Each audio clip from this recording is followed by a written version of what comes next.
New York, December 2008. The financial world was already on its knees. Lehman Brothers had fallen. Banks were collapsing. Families across America were watching their savings vanish. But just when it seemed the storm couldn't get any worse, a new name emerged, one that would send shockwaves through Wall Street and beyond. Bernard Lawrence Madoff. Not just another failed banker. Not just another greedy executive. No, this was something darker, something more insidious. For decades, Madoff had been a titan of finance, a man admired, envied, even revered. He had built one of the most respected firms on Wall Street. He had been chairman of NASDAQ. Politicians, celebrities, billionaires, they all trusted him with their fortunes. And for years, he had given them everything they wanted: wealth, security, the dream of endless prosperity. But it was all a lie, a carefully constructed illusion, held together by charm, secrecy, and deception. Beneath the polished surface of success lay the largest Ponzi scheme in human history. Over $65 billion stolen, not just from the wealthy elite, but from ordinary people, charities, even Holocaust survivors. This is the story of Bernie Madoff, the legend, the liar, the man who built a fortune from shadows and lost everything. Chapter 1. The making of a Wall Street legend. The early years. Bernard Lawrence Madoff was born on April 29, 1938, in Queens, New York. The son of working-class parents, he grew up in a modest neighborhood, far from the glittering towers of Manhattan that would later define his empire. His father, Ralph, had a series of struggling business ventures. His mother, Sylvia, was a homemaker who also dabbled in finance, sometimes with questionable success. Money, or rather the lack of it, was always a theme in the Madoff household. But Bernie was ambitious. From a young age, he understood that the world rewarded not just hard work, but appearances, confidence, and connections. He wasn't the top student in his class, but he was determined, calculating, and relentless. After high school, he attended Hofstra University, graduating in 1960 with a degree in political science, not finance. But numbers, markets, and above all, opportunity fascinated him. It was the post-war boom. Wall Street was expanding, and new money was flooding into the American economy. Everyone wanted a piece of the American dream, and Bernie Madoff wanted more than just a piece. He wanted control. The birth of Bernard Madoff, investment securities in 1960, with just $5,000 he had saved from lifeguarding and installing sprinkler systems. Bernie launched his own firm, Bernard L. Madoff Investment Securities, LLC. At the time, he was just 22 years old. Unlike the established giants of Wall Street, Madoff positioned his firm as a modern, innovative outsider. He tapped into the growing field of over-the-counter trading, buying and selling small stocks outside the traditional exchange system. It was a risky, unconventional corner of finance, and perfect for someone like Bernie, who thrived in the shadows. The key to his success was technology. While older firms were still relying on phone calls and handwritten orders, Madoff invested in computerized trading systems. This move was revolutionary. His firm could process trades faster, more efficiently, and with tighter spreads than competitors. Clients noticed. His reputation grew. By the mid-1960s, Madoff's firm was already handling millions in daily trades.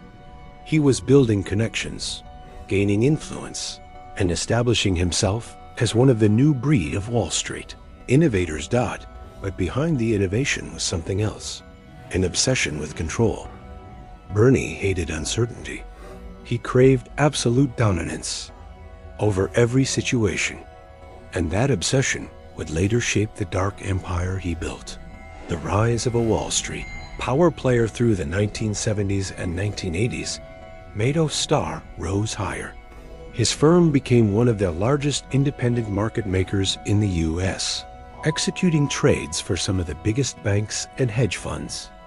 At its peak, his company was processing as much as 10% of all trades on the New York Stock Exchange.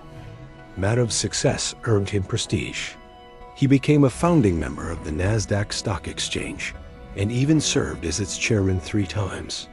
For Wall Street insiders, Madoff wasn't just another broker. He was a pioneer, a man shaping the future of finance. And he cultivated an image that matched. Smooth, soft-spoken, impeccably dressed, Madoff exuded confidence.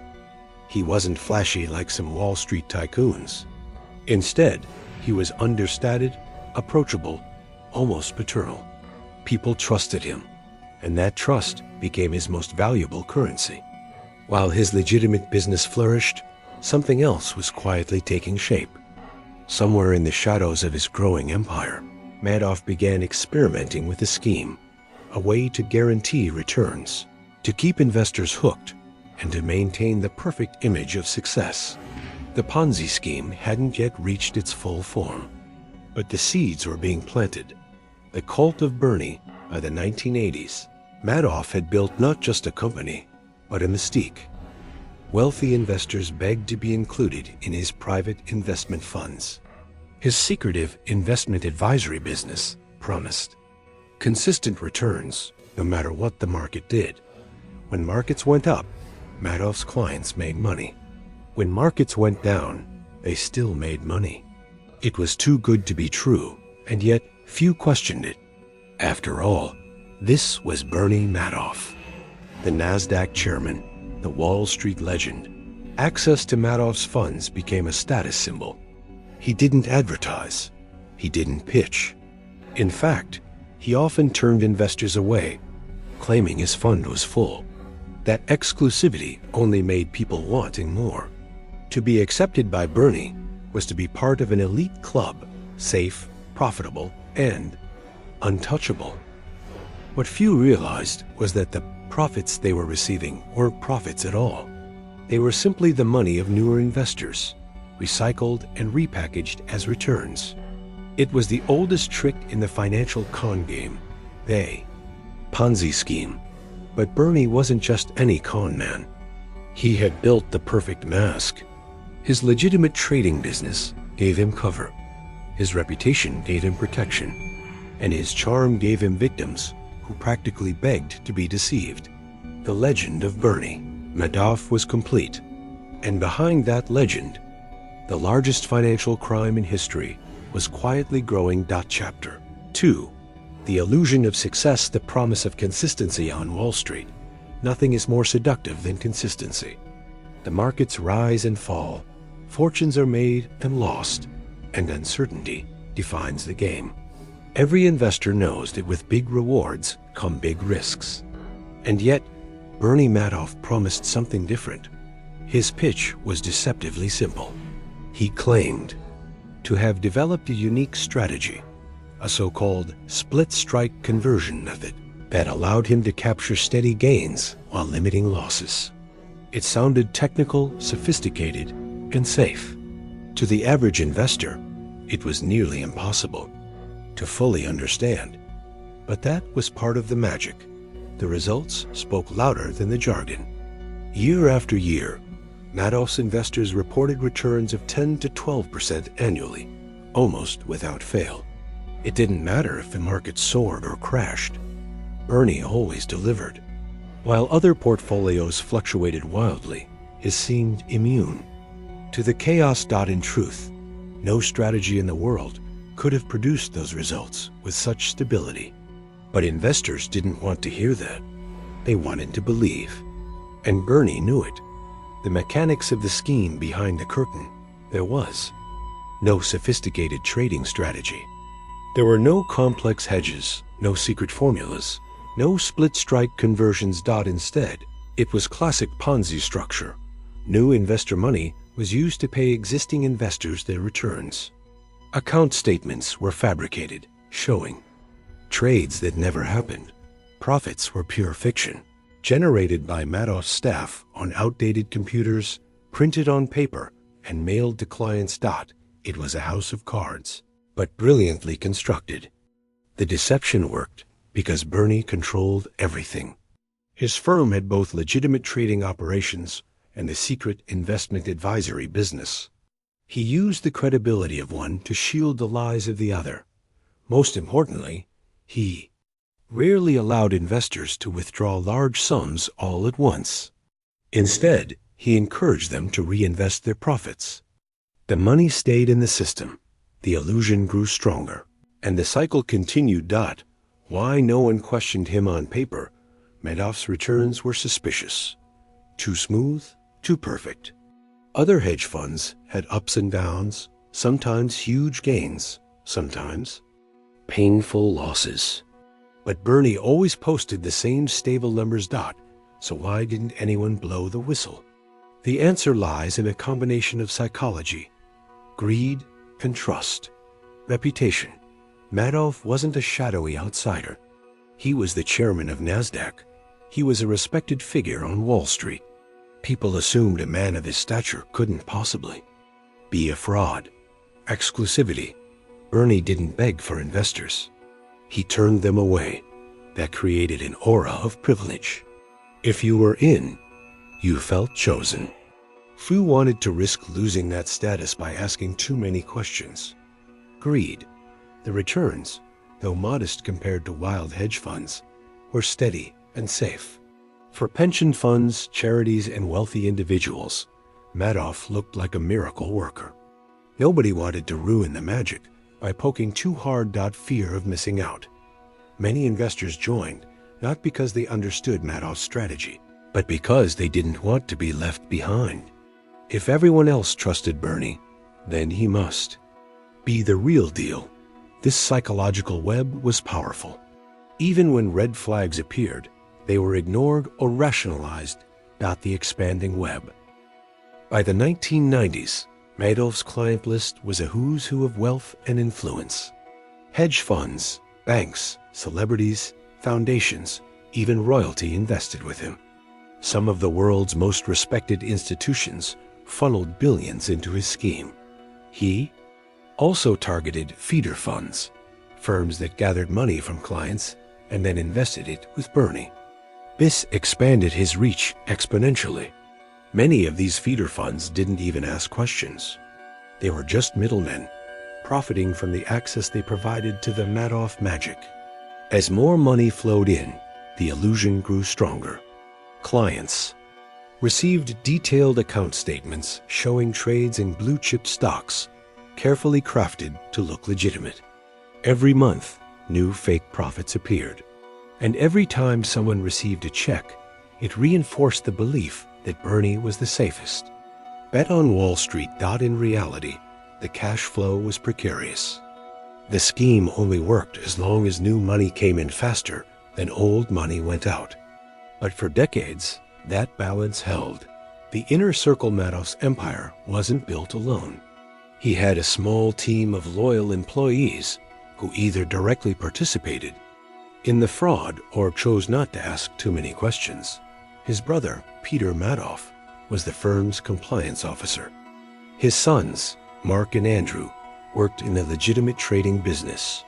On the infamous 17th floor of the Lipstick Building in Manhattan, a secretive group of employees managed the fake investment accounts. They printed statements, fabricated trade confirmations, and maintained the illusion. It was a strange mix of complicity and denial. Some knew exactly what was happening. Others may have suspected, but convinced themselves it was legitimate. After all, Bernie was the boss. Bernie was the genius. Bernie was untouchable. Living the illusion, Madoff himself lived like the embodiment of success. He owned mansions in Manhattan, Palm Beach, and Montauk. He had a yacht named Bull. He moved in elite circles, hosted lavish parties, and donated generously to charities and political campaigns. But unlike some flamboyant billionaires, he wasn't gaudy.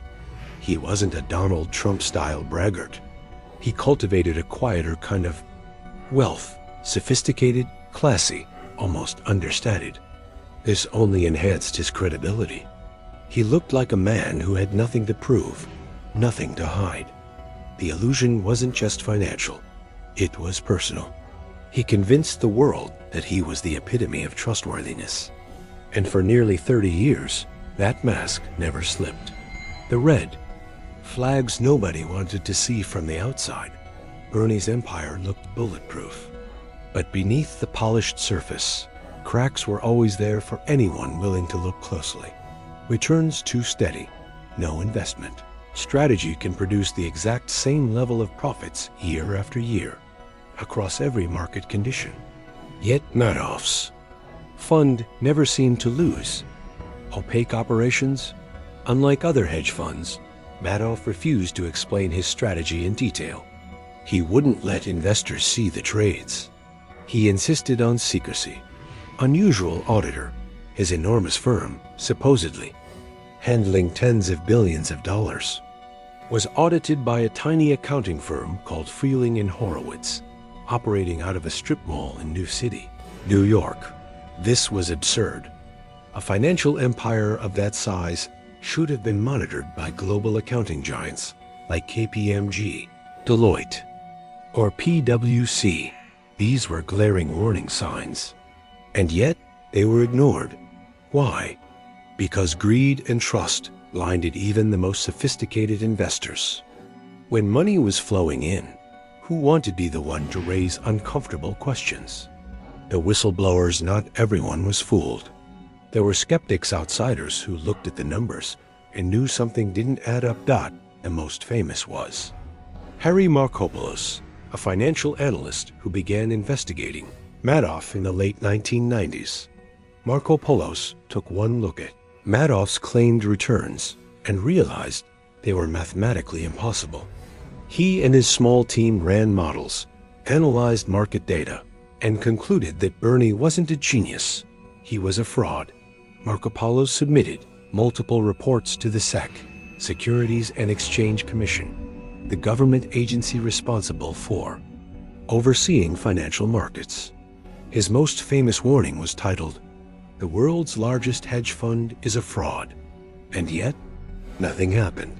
The CSEC either ignored or bungled every investigation. Time after time, they accepted Bernie's explanations at face value. They were dazzled by his reputation, intimidated by his status, and too underprepared to challenge him.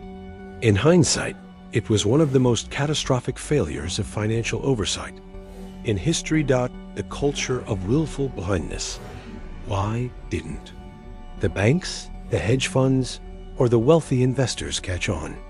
Many claimed afterward that they had been deceived, that Bernie was a master con man. But the truth is more uncomfortable. Many didn't want to know. Some feeder funds, like Fairfield Greenwich Group and Tremont, made enormous fees by funneling money into Madoff's scheme. If they had asked hard questions, they might have uncovered the fraud, but that would have meant cutting off their golden goose. Others simply couldn't. Imagine that a man like Madoff could be lying. He had been part of the system for decades, a leader of NASDAQ, a philanthropist, a statesman of Wall Street. To admit he was a fraud was to admit that the entire system could be rotten. So they chose the safer path, to look away. This willful blindness is what allowed the illusion to survive. Bernie didn't just deceive people. He exploited their own desire to believe. The victims, who never saw it coming. It's tempting to think of Bernie's victims as billionaires, hedge fund managers, and elites who should have known better. And many were. But his reach extended far beyond the wealthy. Charities. Entire foundations entrusted their endowments to Madoff, believing his steady returns would sustain hospitals, schools, and cultural institutions for decades. When the scheme collapsed, many nonprofits were wiped out overnight. Pension funds, workers who had spent their lives saving for retirement, saw their futures vanish. For them, Bernie wasn't just a name on Wall Street. He was the man who stole their security. Individuals, from celebrities like Steven Spielberg to Holocaust survivors who invested their reparations, thousands of people believed they were safe with Bernie. His fraud wasn't just financial, it was deeply personal. For these victims, the illusion of success was devastating. They weren't blinded by greed, but by trust. They believed in Bernie because everyone else did. A house built on Sandby. The early 2000s, Bernie Madoff's Ponzi scheme was massive. Estimates vary, but by 2008, he was managing around $65 billion in reported assets. Though in reality, much of it was smoke and mirrors. The bigger the scheme grew, the more fragile it became. If too many investors demanded withdrawals at once, the house of cards would fall. Bernie knew this, and yet he couldn't stop. He couldn't confess. He couldn't walk away. Like every Ponzi schemer before him, he was trapped in his own creation. The illusion of success was no longer just for his clients, it was for himself. To admit the truth was to destroy everything he had built, everything he claimed to be dot, so he kept going, kept lying, kept fabricating returns. Year after year, the illusion held, until the financial world itself collapsed, foreshadowing the fall-by. 2007 to 2008, storm clouds were gathering. The subprime mortgage crisis had erupted. Banks were failing. Markets were plunging. Suddenly, investors who had once been content to leave their money with Madoff began demanding withdrawals. Bernie faced the nightmare every Ponzi schemer dreads. Redemptions. Billions were requested, but there was no money. Only a few billion left in liquid cash. The rest had been recycled, fabricated, or lost in the endless churn of deception. For decades, Bernie had been the master illusionist of Wall Street. But the financial crisis of 2008 would strip away the curtain and reveal the truth. The illusion of success was about to collapse. Chapter 3. The Collapse, 2008, and the End of the Scheme. The perfect storm for decades. Bernie Madoff's illusion of success held strong. No matter what happened in the markets, he always seemed to deliver. But every Ponzi scheme has a breaking point, a moment when the flow of new money slows down and withdrawals surge. For Bernie, that moment came in 2008. The year began with troubling signs. The subprime mortgage market had imploded, sending shockwaves through the financial system. Banks were failing, housing prices were collapsing, and investors were panicking. Fear spread across Wall Street like a contagion. People who once trusted markets blindly were suddenly pulling money out of risky assets. For Madoff, this was a nightmare. His empire depended on new money coming in faster than old money went out. But in 2008, the cycle reversed. Instead of investing more, clients demanded redemptions. They wanted their cash. And Bernie didn't have it. The run on Bernie's bank, by the fall of 2008, the financial world was in free fall. Lehman Brothers had filed for bankruptcy in September, the largest in U.S. history. Stock markets worldwide were plummeting, even. The most sophisticated banks and hedge funds were collapsing. Madoff's investors, terrified of losing everything, began calling in their money. Withdrawals surged into the billions. By November, clients requested an estimated $7 billion in redemptions. But in reality, Bernie had only about $200 to $300 million in liquid assets left. For a man who claimed to be managing $65 billion, this was catastrophic. The illusion had reached its breaking point. Inside his Manhattan offices at the Lipstick Building, panic grew. For years, Bernie had maintained a calm, almost fatherly demeanor with his staff and clients. But now, he knew the end was near. The game was over. The confession to his son's on. December 10, 2008, Bernie Madoff gathered his two sons, Mark and Andrew, in his Manhattan apartment. Both had worked in the legitimate side of the family business, but they were not directly involved in the fraudulent advisory operation. That night, Bernie dropped the bombshell. He confessed that the investment advisory business was a lie, a giant Ponzi scheme. There were no real trades, no strategy, no profits.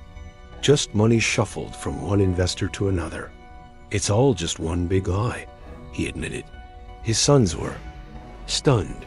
They had grown up in the shadow of their father's success, believing him to be a financial genius. Now they realized everything had been built on fraud. The next day, Mark and Andrew went to their lawyers. Then, they did something that would shock their father. They reported him to federal authorities. The arrest on the morning of December 11th, 2008, FBI agents arrived at Bernie Madoff's penthouse on East 64th Street in Manhattan. When they entered, Bernie greeted them calmly, almost with relief, as one agent read him his rights. Bernie reportedly said, "There's no innocent explanation. It's all one big lie." That simple admission marked the collapse of the largest Ponzi scheme in history. Within hours, the news spread across the globe. Bernie Madoff, the man who had been trusted by billionaires, banks, charities, and even royalty, was exposed as a fraud. The financial world was in shock. The fallout begins. The immediate aftermath was chaos. Phones rang endlessly as victims tried to understand what had happened. Some were in denial, convinced there must be a mistake. Others were in tears, realizing their life savings were gone. Nonprofits and charities discovered that their endowments had been wiped out. Pension funds faced devastating shortfalls. Hedge funds who had funneled billions into Madoff were suddenly exposed as reckless middlemen. Even global banks like HSBC, Banco Santander, and BNP Paribas suffered billions in losses through their connections to feeder funds. The numbers were staggering. At its peak, Madoff claimed to manage $65 billion, though investigators later determined the actual losses. Money that had truly been invested totaled around $18 billion. Still, it was the largest Ponzi scheme the world had ever seen. Family in ruining scandal also destroyed the Madoff family. Ruth Madoff, Bernie's wife of decades, found herself shunned by society. She insisted she had no knowledge of the fraud, but the public branded her guilty by association. Mark and Andrew, his sons, faced a cruel dilemma. Though they had reported their father to authorities, many still suspected they had known more than they admitted. Their reputations, careers, and personal lives crumbled. Tragedy followed. In 2010, Mark Madoff died by suicide on the second anniversary of his father's arrest. Andrew later died of cancer in 2014, after years of claiming that the stress of the scandal had worsened his illness. The Madoff name, once associated with prestige, became synonymous with betrayal. Courtroom drama. In March 2009, Bernie Madoff appeared in court and pled guilty to 11 federal felonies, including securities fraud, wire fraud, money laundering, and perjury. He made no excuses, no attempt to deny responsibility. In his own words, he admitted that his fraud had lasted for decades. Victims packed the courtroom, many breaking into tears as they confronted him. Some shouted in anger, calling him a monster, a thief, a destroyer of lives. Others sat in stunned silence, unable to comprehend the scale of the betrayal. In June 2009, Judge Denny Chin sentenced Madoff to 150 years in prison, the maximum possible. It was, in effect, a life sentence for the 71-year-old, the end of the illusion. With that sentence, the illusion of Bernie Madoff finally ended. For years, he had been celebrated as a genius, admired as a philanthropist, trusted as a financial elder statesman.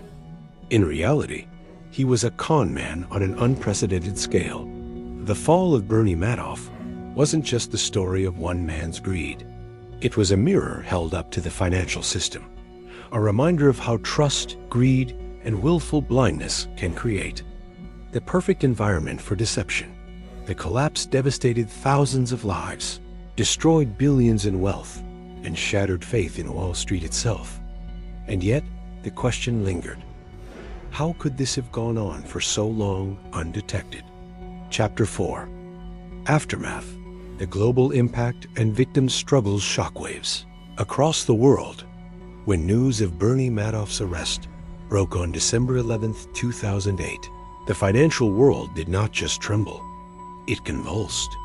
At a moment when global markets were already reeling from the collapse of Lehman Brothers and the cascading effects of the financial crisis, the revelation that one of Wall Street's most respected figures had been running a multi-decade Ponzi scheme was almost incomprehensible. For average investors, the betrayal was devastating. For Wall Street, it was humiliating. And for regulators, it was catastrophic, a public exposure of their blindness. The shockwaves rippled across continents.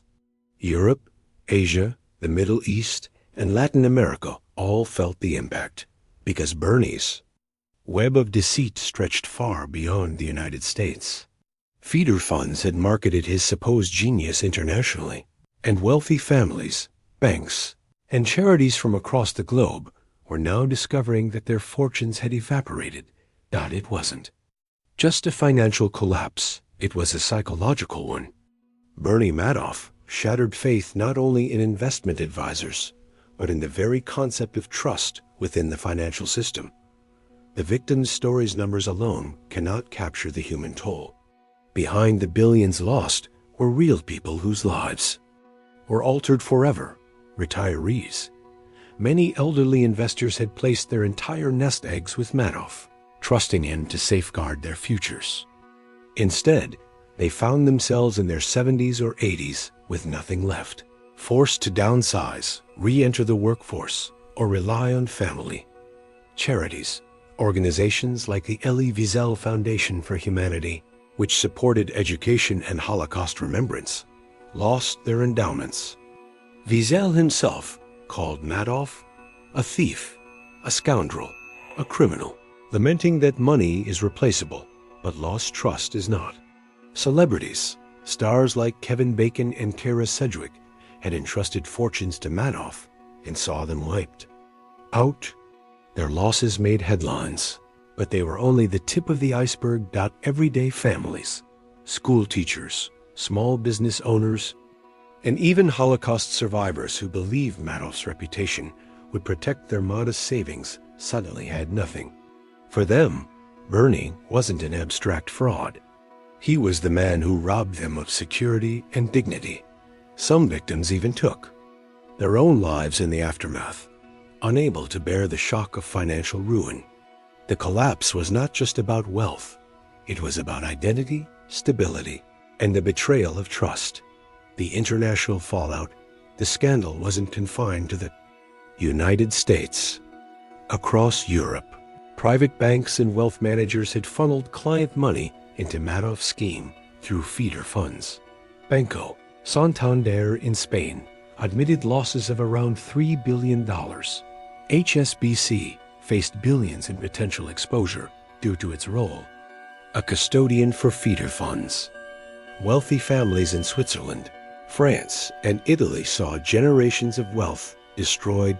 In Latin America, powerful families in Mexico, Brazil, and Argentina had invested through offshore funds tied to Madoff.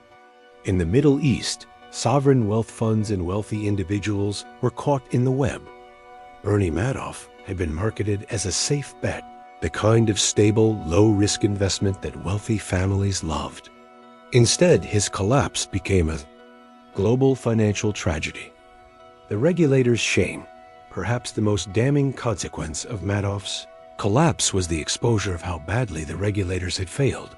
The SEC, Securities and Exchange Commission, had received repeated warnings about Madoff, most notably from Harry Markopolos, who submitted detailed reports proving that Bernie's returns were mathematically impossible. Yet the SEC ignored him. On multiple occasions, investigators even visited Madoff's offices and still failed to uncover the fraud. They accepted his explanations at face value, intimidated by his reputation and unwilling to believe that someone so prominent could be lying. In the aftermath, the SEC was blasted by Congress, the media, and the public. A 477-page Inspector General's report detailed how incompetence, lack of expertise, and bureaucratic inertia allowed the fraud to go undetected for decades. For many, this was the ultimate betrayal. The very watchdogs meant to protect investors had been asleep at the wheel. The search for justice after the collapse. A focus shifted to clawing back as much money as possible for the victims. A trustee, Irving Picard, was appointed to oversee the liquidation of Madoff's assets and recover funds. Picard and his team launched aggressive lawsuits against feeder funds, banks, and even individual investors who had withdrawn profits before the collapse. Their argument was simple. Money paid out to early investors wasn't real profit. It was stolen from others. Therefore, it should be returned and redistributed. This legal process was long, complex, and often bitter. Some investors who thought they had been lucky to escape before the collapse were suddenly sued for millions. Others who had lost everything hoped for restitution, but knew it would take years. To date, Picard has recovered billions, more than $14 billion of the estimated $18 billion in actual losses, making it one of the most successful clawback efforts in history. Still, not every victim was made whole, and the scars remained. Deep. Rebuilding trust in finance. The Madoff scandal also forced Wall Street and regulators to rethink how the system operated. New rules were introduced to improve oversight of investment advisors, increase transparency, and require independent custodians for client funds. But for many, the damage was permanent. The idea that even a former NASDAQ chairman, a man celebrated as a financial statesman, could run the largest Ponzi scheme in history was enough to permanently erode trust. Some investors swore never to invest in hedge funds or private funds again. Others demanded stricter accountability from banks and advisors. The scandal became a cautionary tale taught in business schools worldwide, a reminder that reputation alone is no guarantee of honesty. The human cost. Even years later, the psychological and emotional toll was evident. Victims described feelings of shame, guilt, and betrayal. Some blamed themselves for not asking harder questions. Others struggled with the stigma of being duped. Bernie Madoff had not only stolen money, he had stolen confidence. He had weaponized trust and turned it into a tool of deception. That loss of faith was something no clawback fund, no court ruling, no regulation could ever fully restore. A global lesson in greed and blindness. The collapse of Bernie Madoff's empire wasn't just about one man's greed. It was about the conditions that made his deception possible. A culture that worshipped wealth and reputation. Regulators unwilling or unable to challenge the powerful. Investors who chose to believe in stability rather than question the impossible. Aftermath was a harsh reminder that in finance, as in life, if something looks too good to be true, it probably is. Bernie Madoff's name became synonymous with betrayal. His story was etched into history, not as a tale of financial genius, but as a warning of what happens when greed blinds both leaders and followers. Chapter 5. Life in Prison and Legacy. The sentencing of a lifetime on June 29, 2009, Bernie Madoff stood before Judge Denny Chin in a federal courtroom in Manhattan. At age 71, he had already confessed to orchestrating the largest Ponzi scheme in history. Prosecutors asked for the maximum penalty allowed by law, and Judge Chin obliged: 150 years in federal prison. The sentence was symbolic, of course. No man of Bernie's age could serve it in full. But its purpose was clear: to deliver a message. His crimes were not just financial. They were moral betrayals of staggering magnitude. Victims filled the courtroom, many giving statements describing how Bernie had ruined their lives. Judge Chin described Madoff's crimes as extraordinarily evil. In that moment, Bernie Madoff, once a titan of Wall Street, was reduced to a cautionary tale, a man whose name would forever be linked with deceit, a rival at Bernie Madoff, was transferred to the Federal Correctional Complex in Butner, North Carolina, a medium-security prison known for housing white-collar criminals. In some ways, life at Butner was a shocking fall from grace. Gone were the luxury penthouses, the private yachts, the expensive art. Instead, Bernie now lived in an 8 by 10 foot cell with a thin mattress, a metal toilet, and a cellmate. Prison life was rigid. 6 a.m. wake-ups, cafeteria meals, work assignments, and limited privileges. Bernie reportedly worked in the commissary, earning a small wage of around 40 cents an hour. For a man who once claimed to control billions, this was humiliation in its rawest form. And yet, reports from fellow inmates suggest that Bernie adapted quickly. His reputation preceded him, and many prisoners viewed him with a mix of curiosity, resentment, and even respect. Some called him the legend of Wall Street. Others despised him for robbing ordinary people of their futures. Prison fame and infamy. Inside Butner, Bernie Madoff became an unlikely celebrity. Inmates would ask him for financial advice, as if his past crimes somehow still validated his expertise.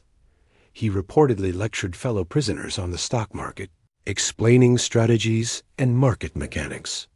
Ironically, many still looked at him as a financial genius, ignoring the fact that he had been a fraud. But Bernie was not universally admired. Some inmates saw him as a con man, a manipulator who preyed on the vulnerable. He was assaulted at least once, according to reports.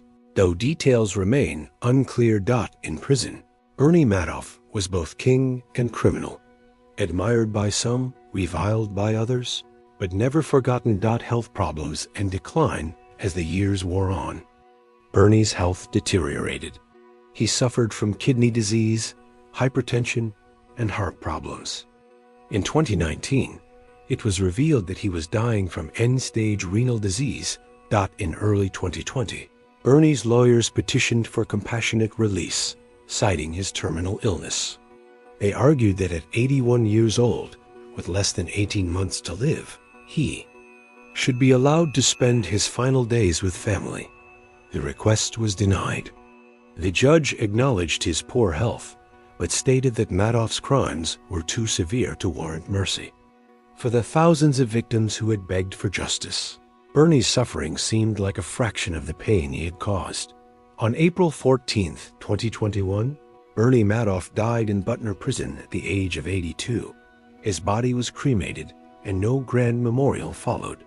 His death, like his downfall, was a quiet end to a loud and destructive life. The family tragedy. While Bernie's victims suffered, so too did his family. His wife, Ruth Madoff, was left to navigate life in the shadow of her husband's crimes. She was never criminally charged, but she agreed to forfeit nearly all of her assets, leaving her with a modest allowance. Once a wealthy socialite, Ruth now lived in relative obscurity, estranged from much of her family. The Madoff sons, Mark and Andrew, were also deeply affected. Both had worked at their father's firm, but insisted they were unaware of the fraud. After Bernie's arrest, they cooperated with authorities and distanced themselves publicly from their father. Yet the stigma was unbearable. On December 11, 2010, the 2-year anniversary of his father's arrest, Mark Madoff committed suicide, hanging himself in his Manhattan apartment while his young son slept in the next room. His death was a chilling reminder of the lasting human toll of Bernie's actions. Andrew Madoff, the younger son, battled cancer for years. He too maintained his innocence, calling his father a monster. In 2014, Andrew died of lymphoma at the age of 48. Bernie had once dreamed of building a financial dynasty, passing his empire to his sons. Instead, his name became synonymous with shame, and his family was shattered beyond repair. The cultural legacy. Even after his death, Bernie Madoff's name remains a cultural touchstone. His story has been the subject of books, documentaries, and films, from The Wizard of Lies starring Robert De Niro, to countless investigative reports. He became a symbol not just of personal greed, but of systemic failure. His fraud highlighted the danger of blind trust in financial institutions, the weakness of regulators, who failed to act despite warnings, the devastation of unchecked ambition when combined with charisma and deception. Universities now teach the Madoff case in finance, ethics, and law courses. His story serves as a reminder that even the most trusted figures can betray, and that skepticism is a vital tool in any financial relationship. A legacy of pain and lessons. What is Bernie Madoff's legacy? For victims, it is one of pain and betrayal.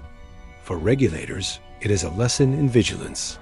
For society, it is a cautionary tale about greed, deception, and the fragility of trust. Bernie himself expressed remorse in prison interviews, but many questioned whether his words were sincere.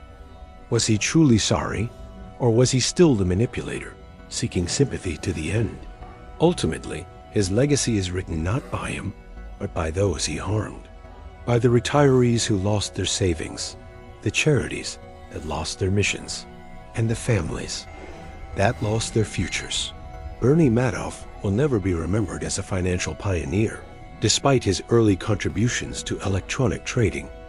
Instead, his name will forever be shorthand for betrayal, the man who engineered the largest Ponzi scheme in history. Chapter 6. Epilogue and reflection. The echo of a name, Bernie Madoff's story, did not end with his death in a prison cell. It continues to echo through financial markets, universities, and dinner table conversations as a warning of what happens when trust is weaponized. His name is now etched in history, not as a genius of Wall Street, but as its greatest deceiver. Generations from now, when people hear Ponzi scheme, they will think of him. But what makes Madoff's tale so unsettling isn't just the size of his fraud. It's how ordinary, almost human, his choices were at the beginning. A small deception, a shortcut, a lie to buy more time. That's how it started. And over decades, it grew into something monstrous. It forces us to ask, how many other Bernies are out there, hidden in plain sight, waiting to be exposed? The fragility of trust is the invisible glue that holds our financial systems together. Investors trust banks. Citizens trust regulators. Families trust leaders. Without it, nothing works. Bernie Madoff exploited that trust in its purest form. He didn't trick people with complex formulas alone. He tricked them with reputation, charm, and belonging. People invested because everyone else did. They invested because Bernie felt safe. But as his empire crumbled, so too did faith in the very system that allowed him to thrive. His story is not just about one man's greed. It is about the fragility of trust itself. The cost of blind faith. The victims of Bernie's scheme came from all walks of life. Billionaires lost fortunes, yes, but retirees lost pensions, charities, lost missions, and families lost futures. For many, the pain wasn't just financial. It was emotional. It was the betrayal of believing in something safe, only to watch it dissolve into dust. It raises a haunting truth. Blind faith, especially in money, can be catastrophic. Skepticism is not cynicism. It is survival. The mirror of human nature at its core. The Madoff story isn't only about finance. It's about human weakness. The weakness of one man who couldn't admit failure. The weakness of regulators too, timid to act. The weakness of investors who chose comfort over questions. Bernie Madoff's empire was built not just on lies, but on the universal human desire to believe in something too good to be true. His story is a mirror reflecting both his sins and society's vulnerabilities. The final lessons, so what can we learn? Greed blinds us. When returns seem perfect, it's often a warning, not a gift. Trust must be earned, not assumed. Even the most respected can betray. Systems fail when people stay silent. Whistleblowers saw the truth, but were ignored. Bernie Madoff may be gone, but his story remains a cautionary tale carved into the history of finance. A question for you now. It's your turn. What do you think about Bernie Madoff? Was he a brilliant manipulator, exploiting a broken system? Or was he simply a man consumed by greed, who could never stop lying? And most importantly, could something like this happen again? Today? Share your thoughts in the comments. I want to hear your perspective. Call to action if you found this story powerful, eye-opening, or even disturbing. Don't forget to like this video to help more people see it. Comment your opinion. Was Madoff a mastermind or just a con man? Subscribe to the channel for more dark, mysterious stories of rise and fall, because Bernie's story may have ended, but there are countless others waiting to be told.